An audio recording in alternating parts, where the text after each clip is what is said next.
আসসালামু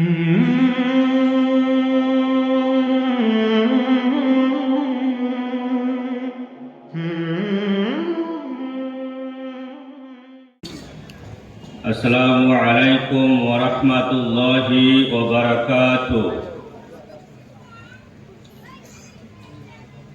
ইন্নাল হামদালিল্লাহি রাব্বিল আলামিন ওয়াসসালাতু ওয়াসসালামু আলা কায়িদি গুররিল মুহাজ্জিলিন নাবিয়্যিনা মুহাম্মদ ওয়া আলা আলিহি ওয়া আসহাবিহি আজমাইন। أما بعد فأعوذ بالله من الشيطان الرجيم بسم الله الرحمن الرحيم قل إن كنتم تحبون الله فاتبعوني يحببكم الله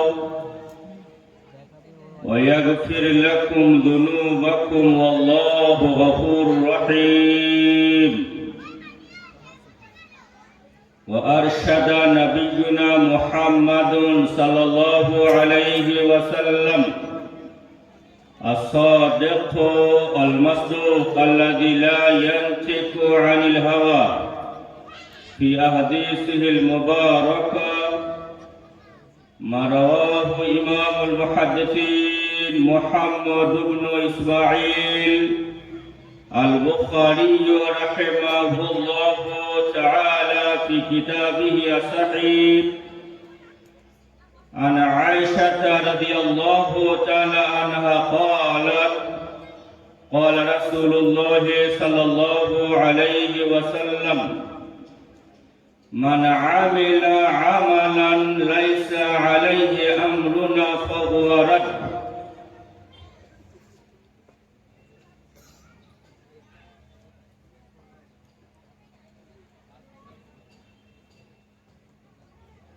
আজকের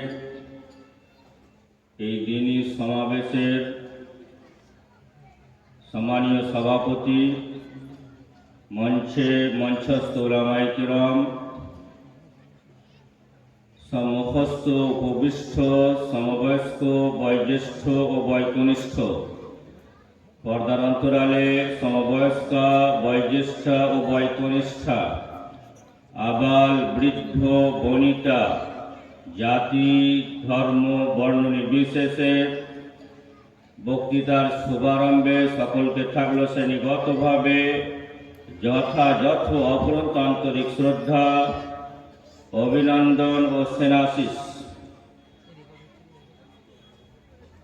সম্মানীয় দিনী ভাইরা ও পর্দার অন্তরালে বোনেরা,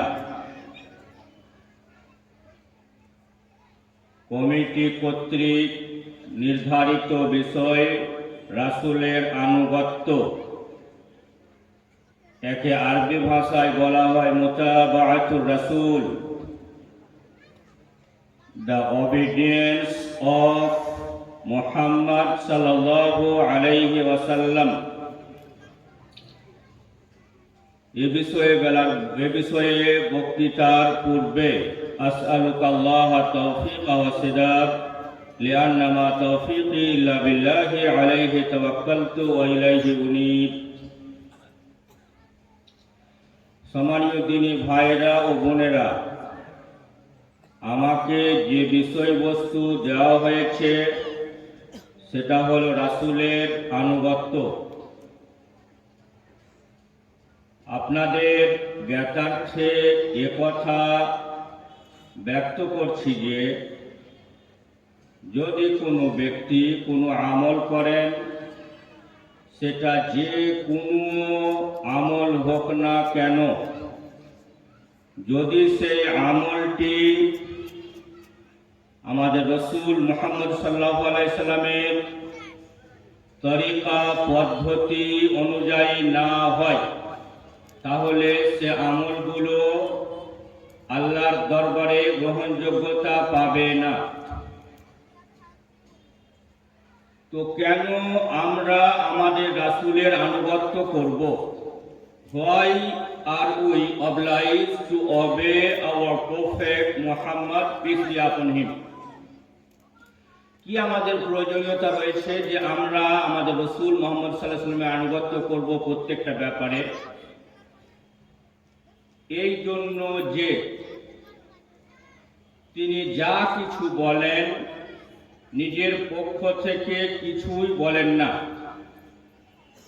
আল্লাহ রাব্বুল আলামিন তাকে যা বলার নির্দেশ দেন তিনি কেবলমাত্র তার উম্মতের সম্মুখে সেই কথাই ব্যক্ত করেন, নিজে থেকে একটাও কথা রচনা করে বলেন না। আল্লাহ তাআলা তার রাসূল মুহাম্মদ সাল্লাল্লাহু আলাইহি সাল্লামকে ধমকি দিয়ে বললেন সূরা আল-হাক্কা আয়াত নম্বর 43, 44 এবং 45, ওয়ালাউ তাকাওয়ালা আলাইনা বা'দাল আকাবিল, যদি তিনি কিছু কথা রচনা করে আমার জন্য বলেন, লা আখাযনাহু বিল ইয়ামিন, কে বলছেন? সৃষ্টিকর্তা আল্লাহ তাআলা রসুলকে সম্বোধন করে বলছেন, যদি রসুল কোনো কথা নিজের পক্ষ থেকে বলে, লা আখাযনা মিনহু বিল ইয়ামিন, তাহলে আমি তার ডান হাতের বাহুতে ধরব। সুম্মা লাকাতা'না মিনহুল ওয়াতিন, অতঃপর আমি তার ধমনী অর্থাৎ ঘাড়ের শিরাকে কেটে ফেলবো, অর্থাৎ হত্যা করব। এটা আল্লাহ তাআলার ধমকি তার রাসূল সাল্লাল্লাহু আলাইহি সাল্লামকে। এখন আমরা বিবেচনা করব যে আমাদের রাসূল সাল্লাল্লাহু আলাইহি সাল্লাম তাকে কি তার রব হত্যা করেছিলেন বা কোনো ব্যক্তি তাকে হত্যা করেছিলেন? আমরা সিরাতে পড়েছি যে তিনি 12ই রবিউল আউয়াল সাধারণ জ্বরে এ বিশ্ব ত্যাগ করেন, তাহলে তার মৃত্যু হয়েছিল স্বাভাবিক। দলিলের কথা যে তিনি নিজের পক্ষ থেকে কিছুই বলেননি, এই জন্য তার আনুগত্য করা আমাদের জন্য বাধ্যতামূলক। পরের দলিল আল্লাহ তাআলা বলেন সূরা আলে ইমরান আয়াত নম্বর 31-এ, কুল হে নবী মুহাম্মদ সাল্লাল্লাহু আলাইহি সাল্লাম আপনি বলে দিন, ইন কুনতুম তুহিব্বুনাল্লাহ, যদি তোমরা আল্লাহ তাআলাকে ভালোবাসতে চাও। আমরা মুমিন হিসাবে প্রত্যেককেই চাইবো যে আমরা আমাদের রব্বুল আলামিনকে ভালোবাসবো। রব্বুল আলামিন তার রাসূল কর্তৃক একথা ব্যক্ত করলেন যে যদি কোনো ব্যক্তি আল্লাহ তাআলাকে ভালোবাসতে চান, ফাত্তাবিউনি, তাহলে তোমরা আমারই অনুসরণ করো। কে বলছেন? আমাদের চূড়ান্ত রাসূল মুহাম্মদ সাল্লাল্লাহু আলাইহি সাল্লাম বলছেন। এই অংশটুকু থেকে আমরা বুঝলাম যে আল্লাহ তাআলার ভালোবাসা পেতে গেলে যেটা আমাদের কাম্য, তার রাসূল মুহাম্মদ সাল্লাল্লাহু আলাইহি সাল্লামের অনুসরণ করতে হবে। তাহলে কি হবে? ইউহিব্বুকুমুল্লাহ, আল্লাহ তাআলা তোমাদেরকে ভালোবাসবেন। এই অংশটুকু দলিল why are we obliged to obey our prophet Muhammad sallallahu alaihi wasallam, কেন আমরা আমাদের রাসূল মুহাম্মদ সাল্লাল্লাহু আলাইহি সাল্লামকে মানতে বাধ্য? এই জন্য যে সৃষ্টিকর্তা আল্লাহ তাআলাকে যারা ভালোবাসতে চাইবেন তারা রাসূলের অনুসরণ করতে হবে। এ ব্যতিরেকে সৃষ্টিকর্তার ভালোবাসা ইম্পসিবল, অসম্ভব। সুতরাং আমাদেরকে আমাদের রাসূলের অনুকরণ করতেই হবে। সেটা আমার ব্যক্তিগত হোক, পারিবারিক হোক, সামাজিক হোক, রাজনৈতিক হোক, যে কোনো সময়ে যে কোনো মুহূর্তে প্রতিটা ব্যাপারে আমাদের রাসূলের কথা আমাদের ভালো লাগুক চাই না লাগুক অবনত মস্তকে মেনে নিতে হবে। এটা সৃষ্টিকর্তার নির্দেশ। সূরা নিসা আয়াত নম্বর 65 আল্লাহ তাআলা বলেন, ফালা ওয়ারাব্বিকা, তোমার প্রভুর শপথ। কে বলছেন? স্বয়ং আল্লাহ তাআলা নিজের উপরে কসম খেয়ে নবী মুহাম্মদ সাল্লাল্লাহু আলাইহি সাল্লামকে বলছেন, ফালা ওয়া রাব্বিকা লা ইউমিনুনা, তোমার প্রভুর শপথ যে ওরা কখনোই মুমিন হতে পারে না, হাত্তা ইউহাক্কিমুকা ফীমা শাজারা বাইনাহুম, যতক্ষণ না ওরা আপনাকে বিচারক হিসাবে, চূড়ান্ত ফয়সালাকারী হিসাবে মেনে না নেবে। যখন তোমরা আপসের মধ্যে মতবিরোধ করবে, কি বুঝলাম? যখন আমরা কোনো মসলা নিয়ে আপসে আলোচনা করব, আল্লাহ রাসূল সাল্লাল্লাহু আলাইহি সাল্লাম যে সিদ্ধান্ত আমাদেরকে শুনিয়েছেন, সেই সিদ্ধান্ত যদি আমরা আনুগত্য না করি, সৃষ্টিকর্তা আল্লাহ তাআলা নিজে শপথ করে বলছেন, ফালাই উমিনুন, ওরা কখনোই ঈমানদার হতে পারবে না। অতঃপর আল্লাহ রাসূল সাল্লাল্লাহু আলাইহি সাল্লামের এই ফয়সালা শোনার পরে ওয়া ইসাল্লিমু তাসলিমা, তারা এটাকে যথাযথ মেনে নেবে, পুরোপুরি আত্মসমর্পণ করবে এবং মানতে বিন্দুমাত্র কুণ্ঠা বোধ করবে না। এখানে আমার খেয়াল রাখতে হবে যে যখন আমাদের সামনে কোনো সমস্যা আসবে, এ সমস্যার সমাধানের জন্য আমাদেরকে নির্দেশ দেওয়া হয়েছে রব্বুল আলামিন কর্তৃক যে আমাদেরকে একজনকে কেবলমাত্র ফলো করতে হবে, তিনি হলেন আমাদের রাসূল মুহাম্মদ সাল্লাল্লাহু আলাইহি ওয়াসাল্লাম।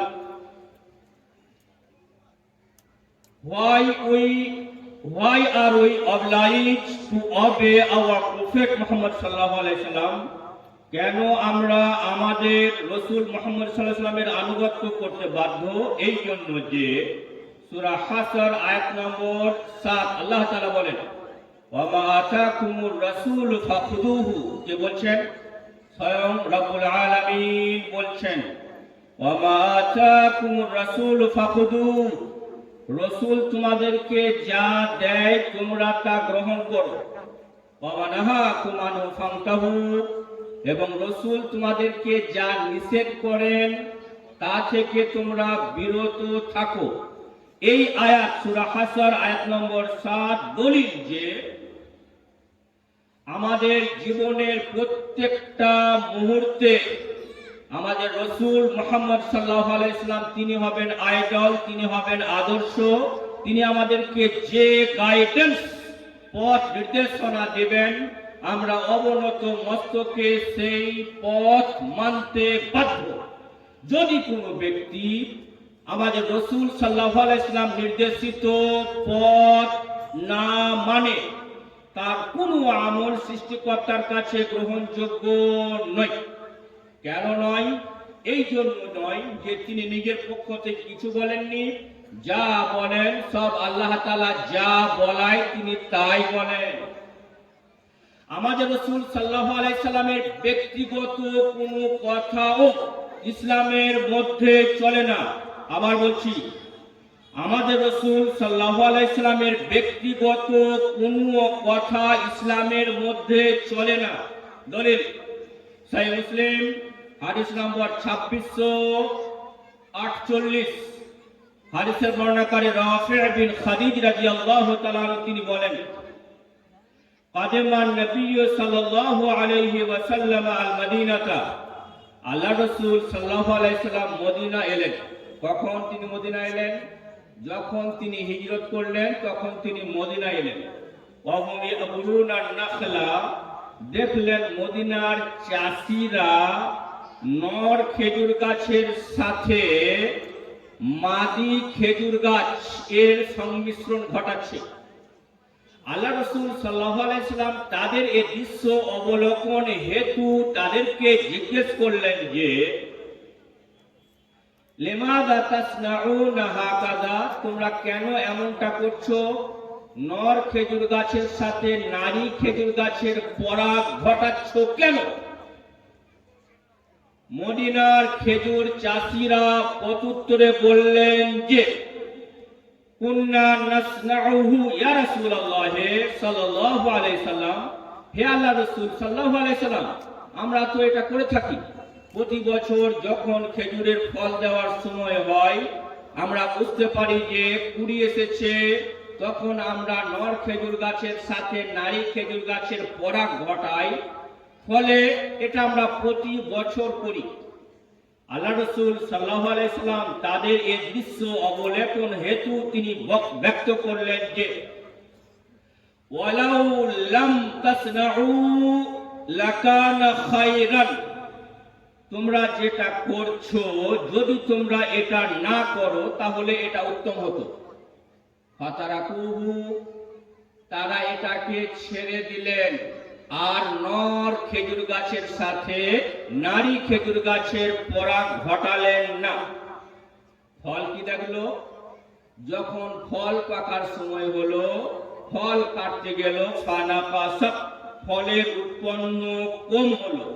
কি বুঝতে পারলেন? আল্লাহ রাসূল সাল্লাল্লাহু আলাইহি সাল্লাম তাদেরকে যা নিষেধ করেছিলেন, মদিনার চাষিরা তা মানলেন। রিজাল্ট হলো উল্টো, ফল কম হলো। ফল কম হলো, নিশ্চয় চাষিদের মনে আঘাত লাগবে। ফাযাকারু যালিকা লিনবী সাল্লাল্লাহু আলাইহি সাল্লাম, তারা সকলে মিলে আল্লাহ রাসূল সাল্লাল্লাহু আলাইহি সাল্লামের কাছে গেলেন, অতঃপর ঘটনা বৃত্তান্ত উপস্থাপন করলেন। আল্লাহ রাসূল সাল্লাল্লাহু আলাইহি সাল্লাম তাদের ঘটনা বৃত্তান্ত উপস্থাপন শ্রবণ করে তিনি ব্যক্ত করলেন যে, কি বললেন? ইন্নামা আনা বাশারুন, আমি হচ্ছি একজন মানুষ। এই অংশটুকু একটু আলোচনার দরকার আছে সমাজে। আমাদের সমাজে কিছু লোকের আকীদা যে আল্লাহ রাসূল সাল্লাল্লাহু আলাইহি সাল্লাম নূরের তৈরি, এই আকীদা আল কুরআন এবং সহিহ হাদিসের নিরিখে সত্য নয়, বরং এটা হলো ভ্রান্ত আকীদা। সত্য আকীদা কি? নিজে বলছেন ইন্নামা আনা বাশারুম মিসলুকুম, আমি তোমাদের মতো একজন মানুষ। কে বলছেন? আল্লাহ রাসূল সাল্লাল্লাহু আলাইহি সাল্লাম নিজে বলছেন। আল্লাহ তাআলা আল কুরআনুল কারীম সূরা কাহফ 110 নম্বর আয়াতে উল্লেখ করেন, কুল ইন্নামা আনা বাশারুম মিসলুকুম। আল্লাহ তাআলা বলছেন, যিনি সৃষ্টি করেছেন তিনি বলছেন তার রাসূল মুহাম্মদ সাল্লাল্লাহু আলাইহি সাল্লামকে, হে নবী আপনি বলে দিন, surely you say o Muhammad, peace be upon him, অবশ্যই আপনি বলে দিন, ইন্নামা আনা বাশারুম মিথলুকুম, I am but a human being like you, আমি তো তোমাদের মতোই। যারা আরবি বুঝেন, ইন্নামা মা এসেছে হাসারের জন্য, নির্দিষ্ট করার জন্য, যে আমি তো তোমাদের মতোই, মানে জোরপূর্বক নির্দেশ। আল্লাহ রাসূল সাল্লাল্লাহু আলাইহি সাল্লাম বলছেন আমি তো তোমাদের মতোই একজন মানুষ। পার্থক্য কি? ইউহা ইলাইয়া, রিভেলড টু মি, আমার দিকে কেবলমাত্র প্রত্যাদেশ করা হয় যে তিনি ব্যতি রেখে, আল্লাহ ব্যতি রেখে কোনো উপাস্য নেই, তিনি এক এবং অদ্বিতীয়। আল্লাহ রাসূল সাল্লাল্লাহু আলাইহি ওয়াসাল্লাম নিজে বলছেন একজন মানুষ, তাকে যিনি সৃষ্টি করেছেন, আমাদের সৃষ্টিকর্তা, ভূমণ্ডল নবমণ্ডল তদুভয়ের মধ্যাস্থিত যাবতীয় বস্তুর সৃষ্টিকর্তা আল্লাহ তাআলা, তিনি নিজে বলছেন, যে সৃষ্টি করেছেন, যে নবী মুহাম্মদ সাল্লাল্লাহু আলাইহি সাল্লাম একজন মানুষ। এখন যদি আল কুরআন কারীম খুঁজি যে মানুষ কি থেকে সৃষ্টি করা হয়েছে, আপনি সূরা রহমান আয়াত নম্বর 14 দেখুন, খালাকাল ইনসানা মিন সালসালিন কাল ফাখার, তিনি তো মানুষকে সৃষ্টি করেছেন ঠনঠনে শুষ্ক মৃত্তিকা দ্বারা, যা পুরার নেই। কি বুঝতে পারলেন? দলিলে কথার যে আমাদের রাসূল মুহাম্মদ সাল্লাল্লাহু আলাইহি সাল্লাম, যার আনুগত্য করা আমাদের জন্য জরুরি, বাধ্যতামূলক, তিনি একজন মানুষ ছিলেন। কিছু লোকের আকীদা যে নূরের তৈরি, এই আকীদা ঠিক নয়। আমরা আকীদার সংশোধনার্থে আমরা যারা এই আকীদা পোষণ করতাম যে আমাদের রাসূল মুহাম্মদ সাল্লাল্লাহু আলাইহি ওয়াসাল্লাম নূরের তৈরি, আজ থেকে আমরা সেই আকীদা চেঞ্জ করি, বরং তিনি আমাদের মতো একজন মানুষ। কে বলেছেন? স্বয়ং সৃষ্টিকর্তা, যিনি সৃষ্টি করেছেন তিনি বলছেন। সৃষ্টিকর্তার কথার উপরে মাখলুকের কোনো কথা কোনো সময়ে প্রাধান্য পেতে পারি না। সৃষ্টিকর্তা বলছেন তিনি একজন মানুষ, সুতরাং তিনি একজন মানুষ, এবং মানুষ সৃষ্টি করেছেন তিনি মাটি দিয়ে, সুতরাং তিনি আমাদের মতো একজন মানুষ। পার্থক্য এতটুকু, তার কাছে আল্লাহর পক্ষ থেকে প্রত্যাদেশ হয়েছে। অতঃপর আল্লাহ রাসূল সাল্লাল্লাহু আলাইহি ওয়াসাল্লাম কি বলছেন? ইন্নামা আনা বাশারুন, আমি হলাম একজন মানুষ। ওয়া ইযা আমারতুকুম বিশাইইম মিন দীনিকুম, যখন আমি তোমাদেরকে তোমাদের দ্বীনের কোনো কথা বলবো, তখন ফাসমাউ, তোমরা তা শুনবে, ওয়া আতিউ, এবং মানবে। ওয়া ইযা আমারতুকুম বিরাই, যখন আমি তোমাদেরকে আমার নিজের পার্সোনাল অপিনিয়ন, ব্যক্তিগত মত উপস্থাপন করব, ইন্নামা আনা বাশার, আমি একজন মানুষ। মানুষ যেমন ভুল করে তেমনি আমি ভুল করি। তো আল্লাহ রাসূল সাল্লাল্লাহু আলাইহি ওয়াসাল্লাম মদিনার চাষীদেরকে যে পরামর্শ দিয়েছিলেন, এই পরামর্শ ছিল ব্যক্তিগত পরামর্শ, এবং সেটা ভুল প্রমাণিত হলো দলিলে কথার যে আমাদের রাসূল মুহাম্মদ সাল্লাল্লাহু আলাইহি ওয়াসাল্লামের আনুগত্য করতে আমরা বাধ্য। কেন? এই জন্য বাধ্য যে তিনি নিজের পক্ষ থেকে কিছুই বলেননি, যা তার কাছে প্রত্যাদেশ করা হয় কেবলমাত্র তিনি সে কথাই ব্যক্ত করেন। এখন যদি কোনো ব্যক্তি আল্লাহ রাসূল সাল্লাল্লাহু আলাইহি ওয়াসাল্লামের নির্দেশিত পথ, তিনি যে পথ নির্দেশনা দিয়েছেন সেই অনুযায়ী যদি আমল না করে, অতঃপর ওই লোকটা যখন মারা যাবে, তার যখন পুনর্জীবন হবে, তখন কিয়ামতের মাঠে একটা দৃশ্যের কথা উল্লেখ করা হয়েছে। আল্লাহ তাআলা বলেন, বিসমিল্লাহির রহমানির রহিম, ইন্না আ'তাইনাকাল কাউসার, হে নবী মুহাম্মদ সাল্লাল্লাহু আলাইহি সাল্লাম, আমি তোমাকে কাউসার প্রদান করেছি। কাউসারটা কি? হযরত আনাস হাদিসের রাবী, তিনি বলেন, কানা আগফা রাসূলুল্লাহ সাল্লাল্লাহু আলাইহি সাল্লাম ইগফাআতান ফাতাবাসসামা ওয়া ক্বাল, আল্লাহ রাসূল সাল্লাল্লাহু আলাইহি সাল্লাম আমাদের মাঝে ছিলেন, তাকে তন্দ্রা স্পর্শ করলো, অতঃপর তিনি মৃদু হাসলেন, এবং আমরা জিজ্ঞেস করলাম, কেন আপনি মৃদু হাসলেন? তিনি বললেন, قد أنزلت علي آنفا فيه خير كثير, এই মাত্র আমার কাছে একটা সূরা অবতীর্ণ হলো যার মধ্যে রয়েছে অজস্র কল্যাণ। অতঃপর তিনি সূরা কাউসার তেলাওয়াত করলেন। আতাদরুনা মাল কাউসার, তোমরা কি জানো কাউসার? ইন্না আ'তাইনাকাল কাউসার, হে নবী মুহাম্মদ সাল্লাল্লাহু আলাইহি সাল্লাম, আমি আপনাকে কাউসার দিয়েছি। এই কাউসার কি জিনিস জানো? নাহারুন ওয়াদানিহি রাব্বি, এটা একটা নদী জান্নাত থেকে মহাপ্রলয় দিবসে কিয়ামতের মাঠে আসবে। কেমন হবে নদীটা? মাউহু আবিয়াদু মিনাস সালজি, যার পানি হবে বরফের চাইতেও সাদা। আহলা মিনাল আসালে, মধুর চাইতেও বেশি মিষ্টি। মান শারিবা ফালাম ইয়াজমা আবাদান, যে ব্যক্তি একবার সেই পানি পান করবে তাকে আর কখনোই পিপাসা লাগবে না। এটা আল্লাহ রাসূল সাল্লাল্লাহু আলাইহি ওয়াসাল্লামের ভবিষ্যৎবাণী। And we all believe that the talks of our Prophet Muhammad, peace be upon him, are absolutely and completely correct. আমরা এই কথা বিশ্বাস করি যে আমাদের রাসূল সাল্লাল্লাহু আলাইহি ওয়াসাল্লাম যা বলেছেন সব সত্য, গোটাটাই সত্য, সম্পূর্ণটাই সত্য। তিনি বলেছেন কিয়ামতের মাঠে তিনি স্বহস্তে তার উম্মতদেরকে পানি পান করাবেন। কি পানি পান করাবেন? ওই কাউসারের পানি, যে পানির রং হবে বরফের চাইতেও বেশি সাদা, মধুর চাইতেও বেশি মিষ্টি। যে ব্যক্তি একবার পান করবে তাকে আর কখনোই পিপাসা লাগবে না। আল্লাহ রাসূল সাল্লাল্লাহু আলাইহি সাল্লাম তিনি স্বহস্তে এটা পান করাবেন। যখন উম্মতরা লাইন লাগিয়ে পান করাবেন, আল্লাহ রাসূল সাল্লাল্লাহু আলাইহি সাল্লাম দেখবেন যে আমার উম্মতের মধ্য হতে এক দলকে যারা পানি পান করার জন্য আমার কাছে আসছিল, ফেরেশতা কর্তৃক তাদেরকে বাধা প্রদান করা হলো।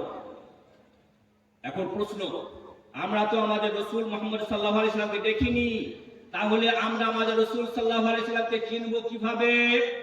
আল্লাহ রাসূল সাল্লাল্লাহু আলাইহি সাল্লামকেও সাহাবায়ে কিরামরা এই প্রশ্ন করেছিলেন, কাইফা তা'রিফু উম্মাতাকা আল্লাতী লাম ইয়াতু, আপনি আপনার উম্মতকে চিনবেন কিভাবে যারা এখন আসেনি? যেমন আমরা আমাদের রাসূল মুহাম্মদ সাল্লাল্লাহু আলাইহি সাল্লাম দেখিনি, তিনি আমাদেরকে চিনবেন কিভাবে? তিনি এক উজ্জ্বল জলজ্যান্ত দৃষ্টান্ত উপস্থাপন করলেন সাহাবাদের সম্মুখে। কি বললেন? এই সাহাবারা শুনো, ওয়ালাউ আন্না রাজুলান লাহু খাইলুন গুররুন মুহাজ্জালাতুন বাইনা খুয়ুলিন দুহমিন বুহমিন আলা ইয়ারিফু খাইলা।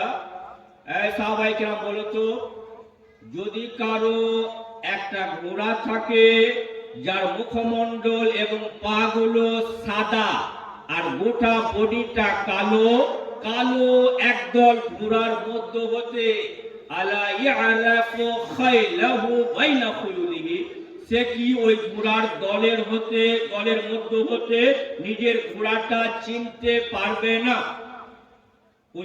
আমরা বললাম বালা, অবশ্যই চিনতে পারবে। অতঃপর তিনি উপস্থাপন করলেন সহিহ বুখারী হাদিস নাম্বার 136, ইন্না উম্মতি ইউদআউনা ইয়াওমাল কিয়ামাতি গুররান মুহাজ্জিলিনা মিন আসারিল উযু, যথার্থই আমার উম্মতকে আহ্বান করা হবে এমত অবস্থায় তাদের উজুর অঙ্গগুলো হতে জ্যোতি বিচ্ছুরিত হতে থাকবে, আলো বের হতে থাকবে, ফলে আমি চিনতে পারবো যে ওরা আমার উম্মত। এখান থেকে কি বুঝতে পারলাম? আল্লাহ তাআলা যত নবীকে পাঠিয়েছেন পৃথিবীতে এবং যত উম্মতকে পাঠিয়েছেন, কোন উম্মতের জন্য উজু নামক যে ইবাদত আমরা সালাতের পূর্বে করে থাকি, এটা ইতিপূর্বে কোন উম্মতকে দেওয়া হয়নি। The ablution is the special gift of our Lord to us. সৃষ্টিকর্তা কর্তৃক আমাদের উপরে একটা উপহার, ইতিপূর্বে কোন উম্মতকে দেওয়া হয়নি। এই জন্য তো তিনি সেদিন তার উম্মতকে চিনতে পারবেন যাদের উজুর অঙ্গগুলি হতে জ্যোতি বিচ্ছুরিত হতে থাকবে। আল্লাহ রাসূল সাল্লাল্লাহু আলাইহি সাল্লাম চিনতে পারবেন যে ওরা আমার উম্মত। লাইনে দাঁড়িয়ে ছিল তারা হাউজে কাউসারে আমার হাতে পানি পান করার নিমিত্তে, তৎসত্ত্বেও দায়িত্ববান ফেরেশতারা তাদেরকে পানি পান করা হতে বাধা প্রদান করবেন।